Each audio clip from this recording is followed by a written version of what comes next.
Today on The Nose, our weekly cultural roundtable, several different kinds of nightmares. We'll start with Nightmare Alley, Guillermo del Toro's salute to 1940s noir and the world of the sideshow. And for a special guest appearance on The Nose, never heard before, Bill Griffith is joining us. He, the creator of Zippy the Pinhead, and no stranger to the world of the sideshow. Bill will leave then, and we're going to talk about the latest installment from the Serial brand of podcasts. That is the Trojan Horse Affair, the story of an anonymous memorandum that set Britain afire with Islamophobia. Or did it? It's much in dispute. Our panel has a lot to say. So join us after the news.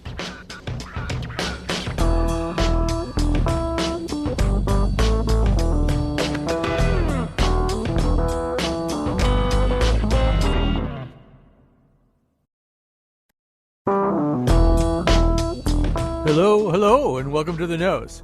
I should just tell you a little sort of a fourth wall thing. This is the first time I've done the show from my house since, I think, March of 2021. Yeah, so almost a year. But my driveway is a luge today, or luge track, I guess. So there was no choice. So this is a weird kind of pandemic flashback to be sitting here. But I am ably supported by the great Eugene Amat, who's engineering back at the mothership right now. And yes, we're going to do the nose. And it's an unusual nose, too, because we're going to talk in the second segment about the Trojan Horse Affair. This is the kind of the latest installment of the Serial podcast brand, the thing everybody fell in love with in 2014. And in some ways, I think our panelists, although we're not going to 100% agree about some of the things about Trojan Horse Affair, I think there's sort of a sense that some of that lightning in a bottle from 2014 got into this bottle too.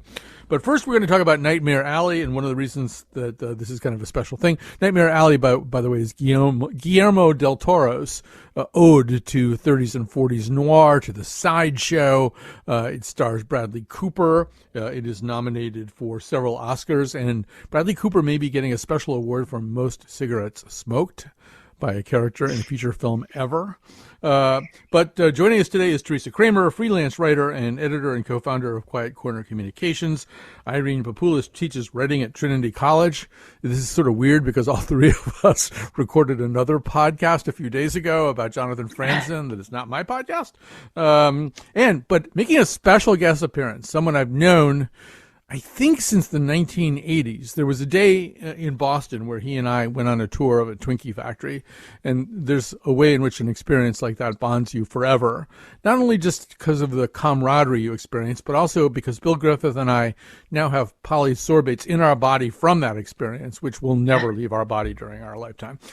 So joining us now is the great Bill Griffith. You know him best as the creator of Zippy the Pinhead. I don't know why this thing is flipping all over the place here. The daily comic strip Zippy. He's also the author of Nobody's Fool, The Life and Times of Schlitzie the Pinhead. We did a whole show with him about that. And it just seemed crazy to do Nightmare Alley without the benefit of Bill Griffith, considering that we are able to get him sometimes. So, Bill, welcome to The Nose.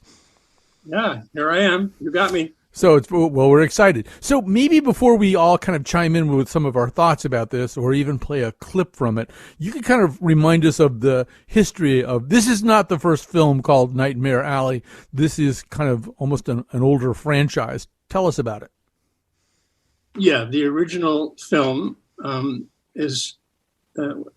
starred Tyrone Power and Joan Blondell, 1946, 47, I think. Based on a 1946 book by the author William Lindsay Gresham. It was Tyrone Power's effort to break away from his swashbuckling movies and do something darker. And he certainly did. It didn't make a lot of money. It was not a flop, but it wasn't a big hit. But it has been a cult classic ever since it first appeared. So we should play a little clip from here. In this instance, Tyrone Power has, as I say, been supplanted, if not replaced, by Bradley Cooper. You're going to hear him and Willem Dafoe, who is the guy who runs the particular carny with the particular sideshows. And there's something called a geek, and I think most people used the term geek very differently. But in the circus and the sideshow, the geek was a kind of freakish human being and often known for biting the head off of a live chicken. That was kind of the signature geek move. So they're talking about how you get a guy to geek. So Gene, A1. How do you ever get a guy to geek? Oh, I ain't gonna crap you up. It ain't easy. You gotta pick up a broken drunk, a real alky, a 2-bottle-a-day full seat. Pick him up from where? Nightmare alleys, train tracks, flap houses, you name it. You tell them, I got a little job for you. It's a temporary job. Make sure you emphasize that. Just temporary until we get ourselves another geek. You spike it with that opium tincture. 1 drop per bottle. That's all. But now, this is what he thinks is happening. So, you say to him like this, you say to him, well, I gotta get me a real geek. He says, ain't I doing okay? You say, like crap, you're doing okay. You can't draw a real crowd faking a geek, you're through. He's thinking about sobering up, getting the crawling shakes, the screaming, the terrors. Then you throw him the chicken. He'll geek. This turns out to be a very important conversation in a lot of different ways. But let's just sort of talk about how we reacted to the film itself. Irene Papoulis, why don't you get us going? What did this film say to you?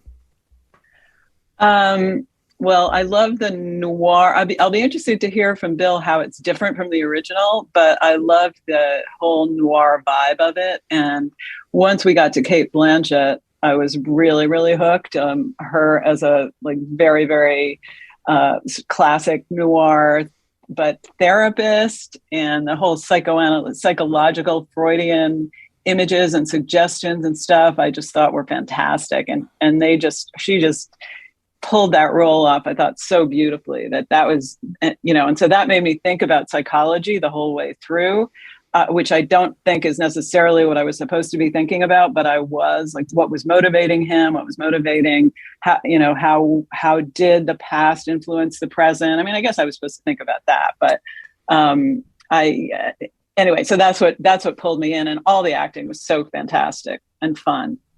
I think you are entirely meant to think about that all the way through, and it's a persistent theme. I mean, particularly to me, one of the more spectacular performances in the film is David Strathairn, who plays a guy kind of at the end of his career as somebody who does cold reads on crowds. He's able to figure out who somebody is on very scant evidence, and his description of how he reads Bradley Cooper's character, how he figures out that Bradley Cooper's character has daddy issues based on almost nothing, is very psychiatric in nature. I mean, I think the entire membrane between the fake, the long con, the short con, and psychotherapy is always kind of a thin membrane. You see it also in House of Games, where Lindsay Krause plays a psychiatrist drawn into the world of con men and women. Teresa Kramer, where are your thoughts going about this? I thought it was interesting. In terms of Guillermo del Toro's work, I think it's probably my favorite, just because although his movies are often beautiful, I don't really find myself all that interested in them. This one got me just from my love of carny folk and sideshows in general, and the sort of interest I have there. And I one of the great surprises to me of this was in the second half of the movie, I was like, what city are they in? And eventually it's revealed to be Buffalo. And I was shocked. I was absolutely shocked. But why? Where would you have put it? I thought it was going to be New York or Chicago. It just looked so really glamorous and Art Deco. And one of the really beautiful things about this movie are the period sets. And, of course, the carnival is its own thing. But then when you move on to the second half of the movie and you just get the most beautiful, stunning architecture of that period. Yeah, first of all, there's a lot to say about the art direction, I think, and which is amazing. But there's also a way in which I think the carny is is kind of depicted as its own world, hived off from everything else. In fact, I think the conversation we played in that clip about how do you get a geek is right after they've dropped the dead or dying geek off on the street in the rain. And I think in that conversation, Willem Dafoe has said something about, that guy in Germany, the guy who looks like Chaplin, he just invaded Poland. So that's their understanding of the rest of the world. Hitler is the guy who looks like Chaplin. They haven't even really learned his name yet or anything like that. He's invaded Poland, so it's probably time to learn his name. But there's a sense in which this is kind of its own reality. You don't really need to know anything else about the outside world besides what you need to take advantage of the people who come in there from it. So, Bill, first of all, I'm just curious to know whether you liked this or not, and how it departed or didn't from the original. I give it 5 stars for art direction. Willem Dafoe was incredible. I did not buy Bradley Cooper at all. He seemed opaque compared to Tyrone Power. Tyrone Power, of course, is a classic, A-list actor from the 40s. So, he's handsome and he's, very photographable. But in the original movie, his character is clearly 2 things: super ambitious and super delusional, both together, which of course often do pair with each other. I did not get that from Bradley Cooper. Only maybe halfway into the film did he achieve any state of psychological interest for me. And I thought his face, there was no feeling, no emotion going on for most of the movie until the end. So really, I don't buy into an actor unless their emotions are displayed on their face in tight close-ups. His tight close-ups to me were opaque and expressionless. So I think Irene wants to support Bradley Cooper at this moment.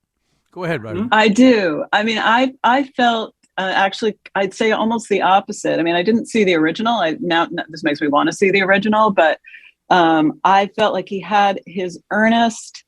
There was a certain kind of earnestness that in a way didn't make sense for who he was trying to be, but I felt like it kept coming out.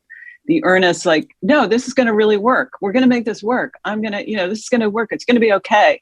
That kind of earnestness I felt on his face all the time. And maybe especially, you said the second half, but yeah, once Cate Blanchett got involved in it, that seemed even more so. There was just the eager, the sort of the hope, like he didn't want to give up hope.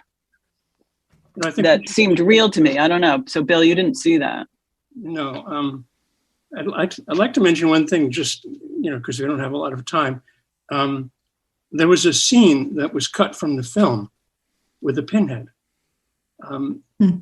It was Zizi, Z-I-Z-I, the pinhead, a female pinhead, played by the actress Samantha Rhodes.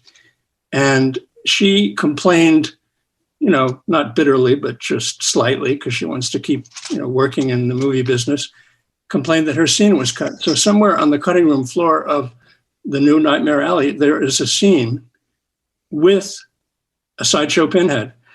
Why did that get cut? I kind of wonder. And I come to the thought that someone told Del Toro this is, inappropriate in today's world, because the other sideshow performers were, they had special skills, or they were very short. They were not mentally handicapped.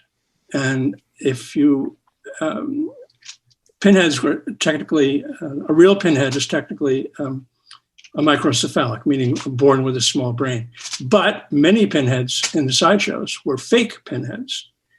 So if Zizi the pinhead was a fake pinhead, why not give her a scene? I watched the movie twice. She said that in the background somewhere, you could see the banner for Zizi the pinhead. I could not find it anywhere. That's dedication on your part, though. I mean, Teresa, one of the things I was struck by this, and I think it's a current that runs through a lot of noir from the 30s and 40s, and also movies like Freaks, to which this owes at least some debt, probably. There's kind of a stern moral streak to this, right? I mean, it's a different kind of morality than the one that maybe exists in the more straight world, but there's a sense that there are rules. You don't break the rules. You break the rules, you pay the price, and that the rules do have some kind of moral force. I don't know. Did you pick up on any of that? Yeah, I definitely did. I mean, I think the code among I don't know if we want to call them spiritualists or mentalists, or they kind of cross back and forth between those two, is sort of, it feels a little bit like, they keep referring to it as like the sort of spiritualist side of it as like being a spook show, right? Like you don't want to pretend to be talking to someone's dead loved one. And it feels as though most people think that's a little exploitative in a way that, which is funny because of course the sideshow is all about exploiting, the rubes, so-called rubes who come to watch it, but that somehow like you're with the sort of mentalist stuff and the mind reading stuff, that's just a show that makes people wonder, oh, wow, how'd they do that? As opposed to makes them honestly believe in some sort of ability to communicate with the people they've lost that they love. Yeah, and I think also there's this sense, Bill, that the carnival has its own kind of magic, and it's a magic that can kind of overwhelm other people's magic. I mean, there's an interesting scene where Cooper's character, Stanton, who's kind of picked up the rudiments of the cold reed, actually kind of talks down a marshal played by Jim Beaver, who's come with his cops to break up the carnival, and Cooper reads them so successfully, he kind of gets them out of the situation, and the marshal's kind of this real Bible believing guy, and he's wearing a medal of St. Christopher around his neck, and there's just sort of a sense that, well, he came in there with that, they came in there with their kind of dark magic, and they won. They were able to overcome him. But there's also this sense, once again, this kind of moral sense, you have to kind of honor the magic. You can't just use it any way you want. And if you misuse it, you pay some kind of price. I don't know. Am I reading too much in there? No, I think you're right. And that scene was a real pivot point in both the old movie and the new movie. At that moment, Stanton Carlyle, his ambitions start to take form. All the other members of the carnival have witnessed him thwarting this sheriff who was coming to close down the carnival, and so they applaud him, and that's a great scene in both the films, and that's a scene in which Bradley Cooper actually does convince me. He's full of feeling and delusional ambition, but there's another thing you have to. You brought up this moral issue. In sideshows of the past, when they were, the old sideshows, when they were displaying handicapped people as well as flame eaters and people who hammered nails into their heads, they were like a family. They felt apart from society, and therefore that they were creating their own society, that they were a kind of family. And I learned through interviews for doing my Nobody's Fool book about Schlitzie the Pinhead, they protected each other, especially the weaker members. So in the carnival, in the sideshow depicted in both movies, you get the feeling that that the family aspect of all the carnival and sideshow performers is in the forefront. That they're there to help each other and protect each other. Yeah, no, I think that comes through in the kind of protective violence that the character played by Ron Perlman, Bruno, I think his name is, exercises in trying to protect Rooney Mara's character from Bradley Cooper's character. And she probably... Could I quote one thing from William Lindsay Gresham? He did a follow-up novel to Nightmare Alley called Monster Midway, 1953. And this is a great quote about the sideshow. On their faces was a strangely luminous smile. I know now what it indicates. They had met tragedy and fought it to a standstill. They had taken a handicap and turned it inside out, making it work for them. With courage and patience, they had built themselves a life. That's beautiful. That's beautiful. And that's, kind of describes one of the major dynamics going on there. So we haven't really talked very much about the character played by Cate Blanchett, another psychiatrist named Lilith, those of you who remember Cheers and Frasier. So she plays Dr. Lilith Ritter. You're going to hear, it takes place in a much more upscale setting, a fancy club where Cooper's character Stanton is now doing readings, the kind of cold reads he learned to do at the carnival. And he has successfully read her, figured out, among other things, that there's a pistol in her purse. You can take that one to Dr. Freud immediately, but here's what they say. How did you know I had a pistol? I can read a mark quick. Find out what they want. And I'm a mark, am I? What do I want? To be found out, same as everybody else. Is that it? Think out things that most people want. Hit them where they live. Health, wealth, love. Find out what they're afraid of and sell it back to them. As long as you don't oversell it. You want to know how I knew about the gun? I removed the blindfold, both for dramatic effect and to get a rise out of the audience, but also to see the way you held your clutch, elbow bent forward. Clutch was heavy. And you lifted it with your left. No wedding ring. No tan mark, unmarried. So you like to go out at night. You were Dacopa, so you got the bees, but I assume you like to go to lower places too, don't you? If I want mud on my skirt, I can find it. Well, you live alone. No man in the house.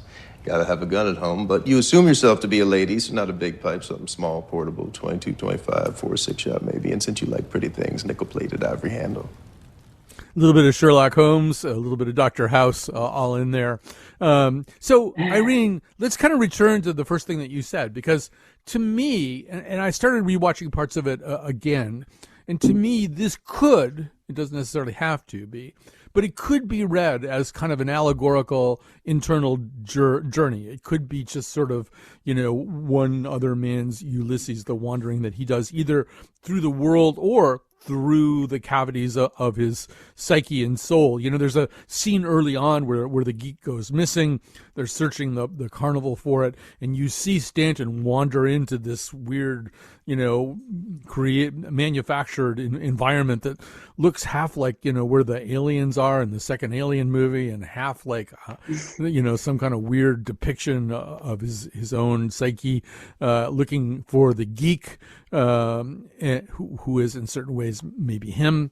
I don't know. You could anyway, I think, read this that way, that it really is just his own internal journey played out as an external spectacle. But I don't know. How does that argument strike you? Well, I love it. I mean, and I, like one quote that I pulled from it was, when she tells him that she's going to do therapy, and he says, "How's this going to work, lady?" And she says, "Lay down, please." And so it's sort of like I was sort of thinking of the whole movie being him laying down and having his psychology sort of analyzed, and then he says, "I'm nothing like my old man, and I never will be," and then the next scene he's walking in a corridor and he sees a rabbit on the floor, and so then I almost felt like that was a dream, that were there some dream sequences, or we're going into his head. And so, yes, I would absolutely, I think it would be very interesting to read it that way. But I just love the quote that you just played. "I want mud on my skirt, I can find it." That is such a great, I just love that sort of the poses that they took when they said those lines too. I can see you're going to be using this at Creative Cocktail Hour in the near future. Exactly. All right. So a new part of Irene's panache. All right. Well, thank you all for this conversation. Bill Griffith, so great to have your voice back on our show. Let's do something longer soon. Send me some ideas. I think it would be fun to talk again. Okay. Or we can just relive our Twinkie trauma. All right. Bill Griffith created the syndicated daily comic strip Zippy. He's the author of Nobody's Fool, The Life and Time of Schlitzie the Pinhead. We're going to take a break. Teresa and Irene and I will be back to talk about the Trojan horse affair.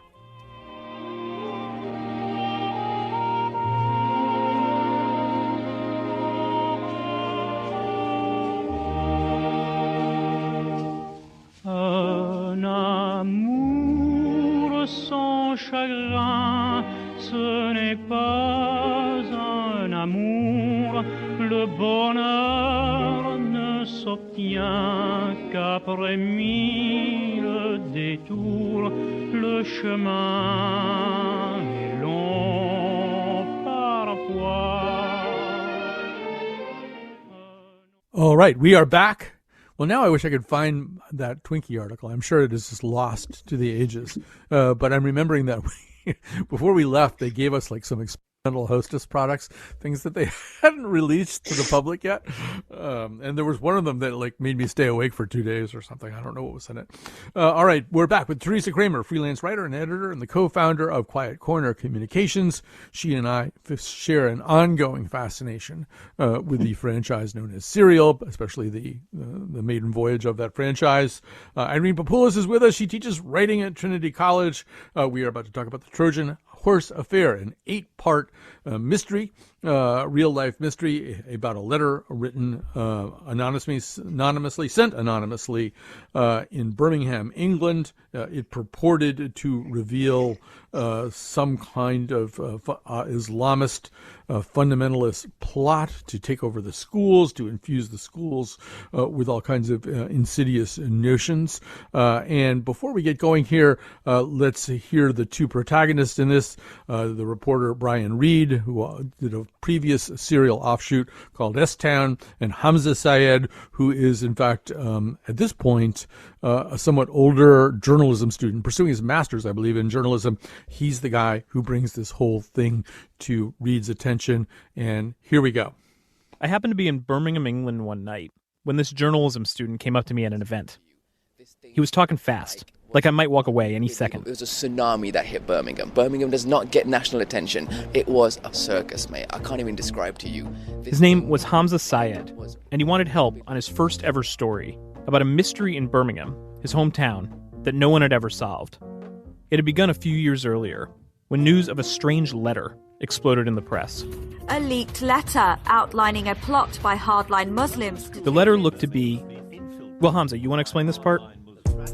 The letter looked to be a secret communique between Islamic extremists who'd been infiltrating the city schools in a supposed plot called Operation Trojan Horse. Fallout has been huge. Prime Minister David Cameron, as we said, is calling a special meeting of the government's extremism task force. The former head. But what I always found suspicious about this whole affair is that this dodgy letter suggesting extremists were taking over our schools, nobody ever found out who wrote it or why. Remarkably, none of the investigators even tried. So I convinced Brian Reed over here that we should go for it. And so they do. Well, Teresa, we should talk a little bit about what it is, because I think all of us feel that the Trojan Horse Affair is operating on a bunch of different levels all at once. But I know you have some particular thoughts about that.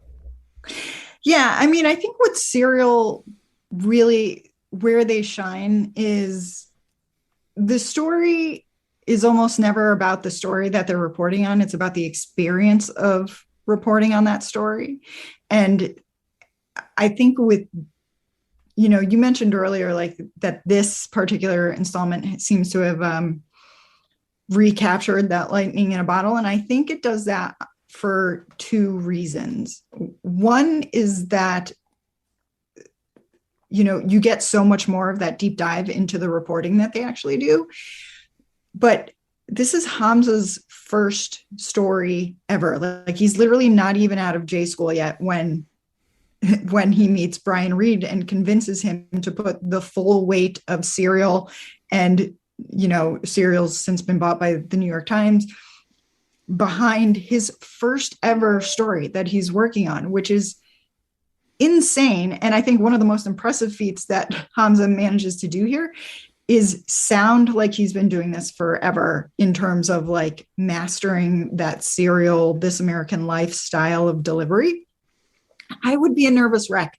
I mean, Colin, when I used to have to record the essays we did for early Colin McEnroe shows, poor Patrick Scahill must have gone insane trying to edit me because I could barely read the copy. And I am just sort of blown away by Hamza's ability to kind of slide right into this. And at the same time, I think, one of the things we've been going back and forth about is the reporting done here, which is much deeper, I think, than anything else Serial has done before. I think I've come to distrust Serial productions a little bit after the first installment, just seeing what other investigators have been able to find out that Sarah Koenig missed. And then S-Town, which is Brian Reed's last podcast, really didn't require much because it turned out to not really, like, the story he thought he was investigating didn't exist, and it just became a human interest story. So this really takes a much deeper dive into the real process of being a reporter. And I think there's some argument to be made that this is as much about their journey as it is the changing of the guard in journalism, because one of the things they go back and forth about is, tactics, which we can get into later. But Brian Reed is very much of a sort of older school, and Hamza is very much of a newer school. And we get to see how that plays out in real life. Yeah, I agree with all of that. Irene, how about you? I don't know. In which way did this podcast speak to you the most? Well, I guess it spoke to me the most because I was interested in the story itself. Probably more, I was probably less interested than both of the two of you are in journalism as a thing that's being displayed or examined. I was more interested in what they were actually saying, which is I think a very different way to experience the podcast. I mean, I think it was interesting. I agree, Teresa, though Hamza did say he was nervous, and that maybe that's why they put in a couple of scenes where he was saying, like, oh, I'm really nervous. And then Brian, as the elder, was calming him down and telling him he didn't have to worry. But I agree with you that was pretty amazing, because I actually went back at a certain point in the beginning, like, wait a minute, did he say this was his first story? So, yeah, but I mean, I just thought the issue of Islamophobic and the issue of how schools work and how people just brutalize each other. People, teachers and administrators can brutalize each other in the public schools, in any school system. And, even though their supposed goal is, to help the students learn and grow and thrive, that just gets so forgotten. And I thought it was very interesting in terms of the dynamics of all the people and the personalities of all the people and their approaches to the whole issue. And it is really amazing. I mean, even I was just thinking, hearing this, if you didn't know what this podcast was, it's like, what? Someone wrote a letter? What? And so there's these layers. It's great. One thing that I do like that did remind me of the first Serial is the way the podcast takes us through all these layers of this story, and you realize first you're thinking one thing, and then you hear another side, and you're like, oh, okay, so it's this side, and then it just gets more and more complicated, and then they interview more people, and it's amazing how 8 hours of a podcast can hold your interest. But I almost feel like I want to go back and listen to it all over again to sort of clarify some things that I forgot, because it's that compelling and well done. It is compelling and well done. I mean, I think depending on who you talk to, it is either this shoddily reported project full of preconceptions from which the creators are unwilling to depart, or a masterclass in investigative reporting. I lean towards the latter. I actually do think that this kind of highlights, just first of all, how tedious and boring investigative reporting can be. That's why I was never any good at it. But these two guys out-hustled the entire British press establishment to whatever degree that press establishment covered what ultimately became something of a national story. But they just hung in there and just ground through months of FOI fights to get documents and repeated attempts to interview people and coming back to re-interview people. And I mean, they did the kind of work that journalists often don't have time to do, or in some cases are just too lazy to do. And I think they get a lot of credit for that. And, Teresa, there are so many things going on in terms of the dynamics. One that intrigued me was the way in which Hamza Syed was occasionally educating Brian Reed on kind of what it's like to not have full status. There's one instance where a politician that they're talking to just shuts them down and says that he's not going to be talking anymore, and he gets up and walks away. And Brian Reed is clearly unfamiliar with this, walking into most situations with the weight of This American Life and now the New York Times filling his sails. He's just not used to people telling him to buzz off, and Hamza just says, "What? That doesn't happen to you all the time? Welcome to my life." And I thought that was really good. Yeah, clearly their dynamic is what makes this podcast as interesting as it is, because this could have been a boring procedural, right? It could have just been about the documents, but it's not. It's about their relationship. We have several minutes devoted to their discussion of the murder board that they're putting up in Hamza's parents' bedroom. And one of the most interesting things about their dynamics is the way in which they're both schooling each other pretty much all the time, right? Brian Reed is the more savvy, experienced reporter. And so he's often saying you could approach this differently, or don't say that. Or there's a part where Hamza writes a letter that really kind of hinders their ability to get some interviews. But at the same time, Brian is sort of getting to witness firsthand what it means to be a minority and to feel, criminalized for doing just mundane things or even your job. And to his credit, he takes it very well when that's pointed out to him that he's being he's got a blind spot, and he kind of laughs it off and is like, yeah, you're right. Okay. And it's interesting to watch someone be able to learn and absorb that in the way that he does without being defensive about it. Yeah. And I think, Irene, one of the things that this series brings back to Serial that I haven't heard quite as much in any of the other offshoots is whimsy.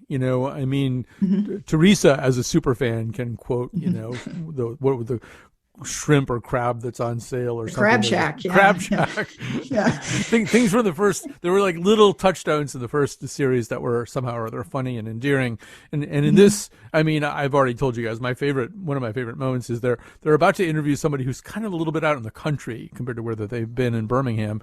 And Brian Reed is singing the British hymn Jerusalem, and did those feet in ancient times, and Hamza says, "Can you hear yourself?"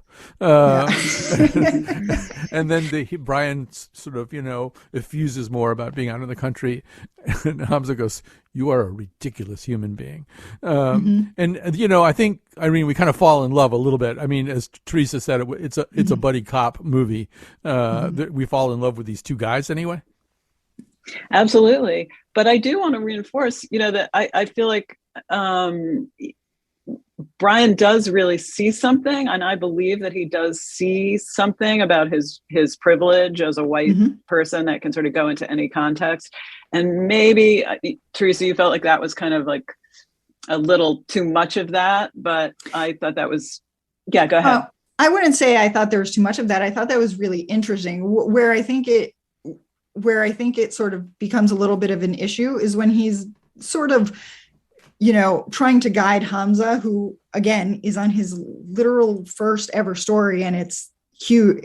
Obviously it's turned out to be a huge story and it's getting a lot of press, and he's trying to guide him, and Hamza pushes back. And it seems like Brian, his own sort of white guilt gets in the way of knowing when he might actually be in the right. But in general, I think it's really interesting to watch all of that play out. Yes. Okay. So I agree with you on that. Yeah. That, and we see it too, and I thought it was so great when there's sort of the way they use the word brown, the British way that they use brown, like two browns in the car versus the white guy that was in the car, the way they're talking about that is interesting, compelling, and I think important.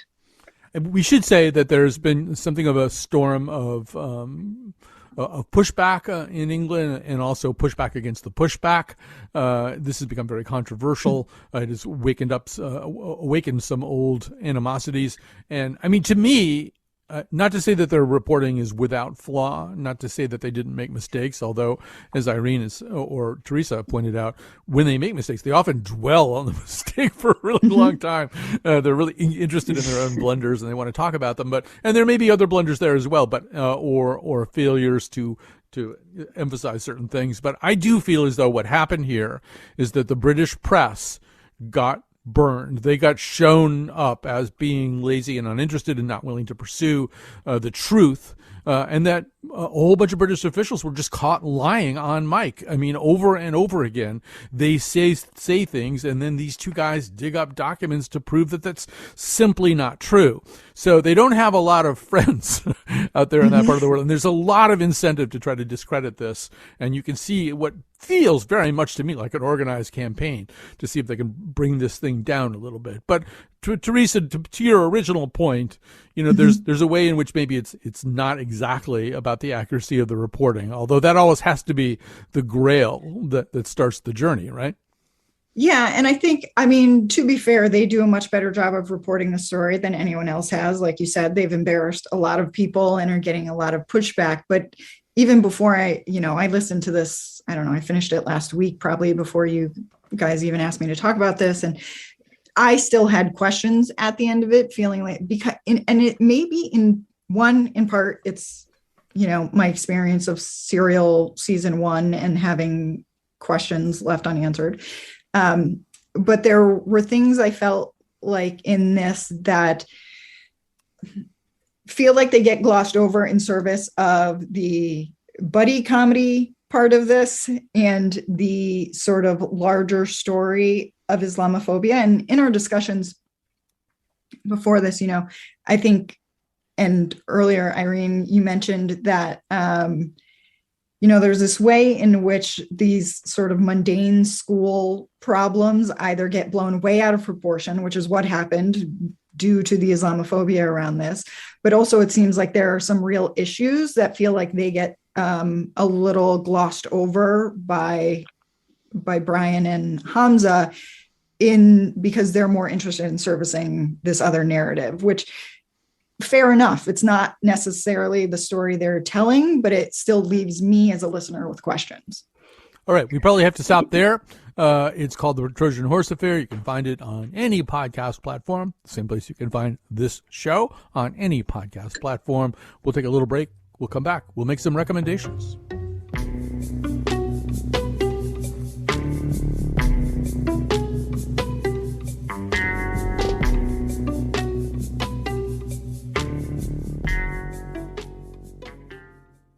And we are back. Special thanks today. Kat Pastor's away for a while, our technical producer. So, we have Gene Amatruda as our technical producer, which is like saying to Yoda, could you come over here? I just need some Jedi help for a while.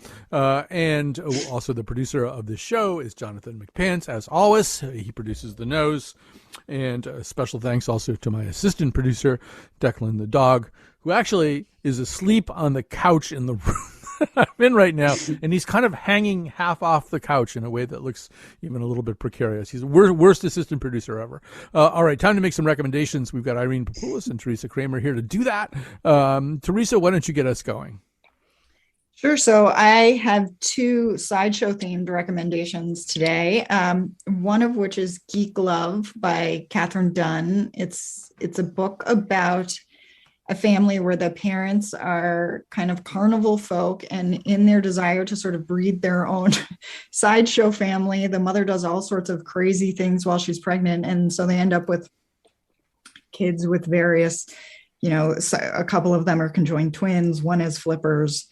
I think one, I forget what the other one is sort of a less visible thing. And it's the story of this family, and it's almost too hard to really explain without giving a lot away, but it's a really interesting story.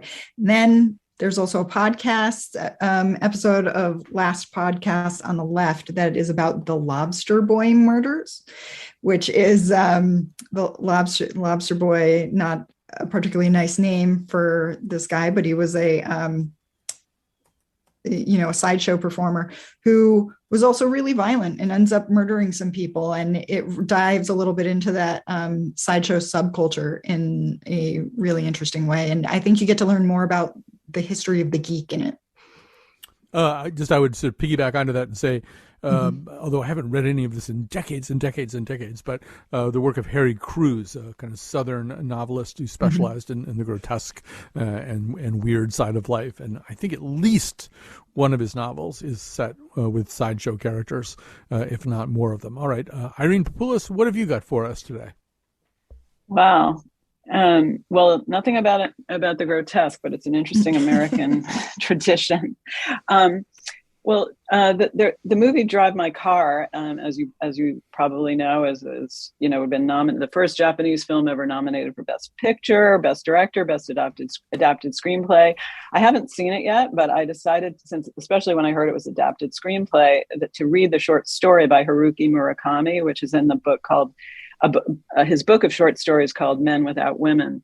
And it's a really delicate, lovely story. And I'm so glad I read it before seeing the movie, because it sort of raises in his typical sort of intuitive, understated, but compelling style, that the themes of love, betrayal, sadness, death. It's just made me so curious to see the movie, because I think the movie takes what's kind of lurking or incipient in the story, I imagine.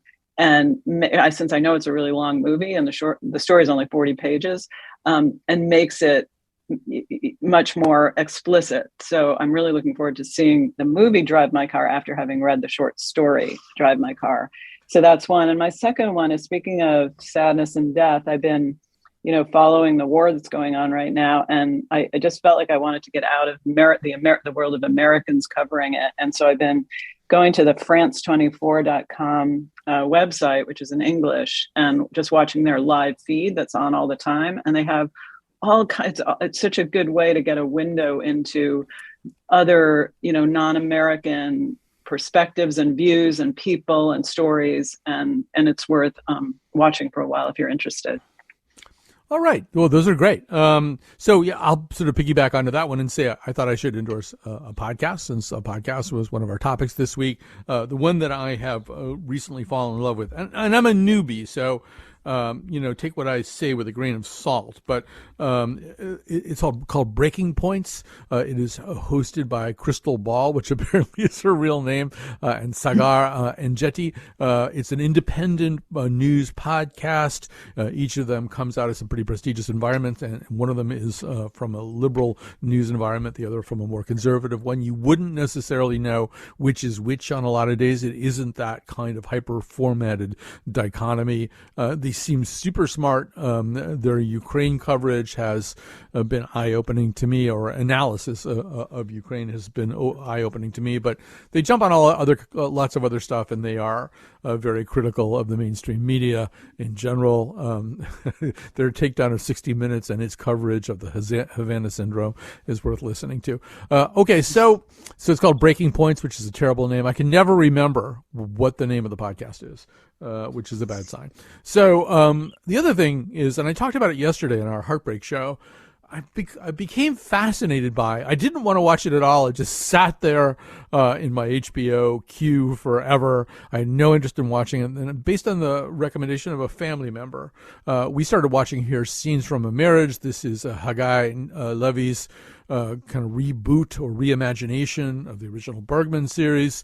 It stars Oscar Isaac and Jessica Chastain, who have been married before in A Most Violent Year. They play very different characters here.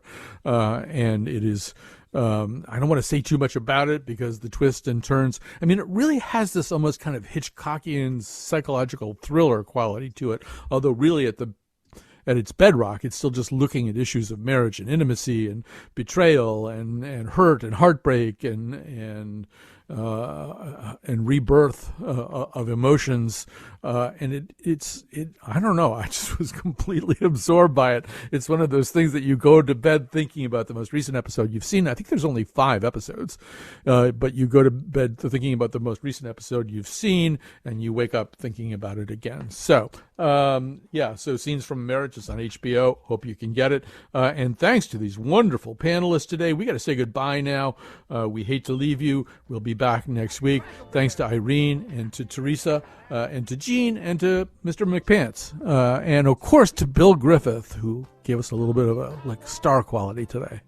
Everything as a matter of fact. Oh, yeah. Talk about Torrington, Vernon, Danbury, Waterbury, Alderbury, Woodbury, hitting on New Britain, Vernon, I already said that one, Avon, Farmington, yeah.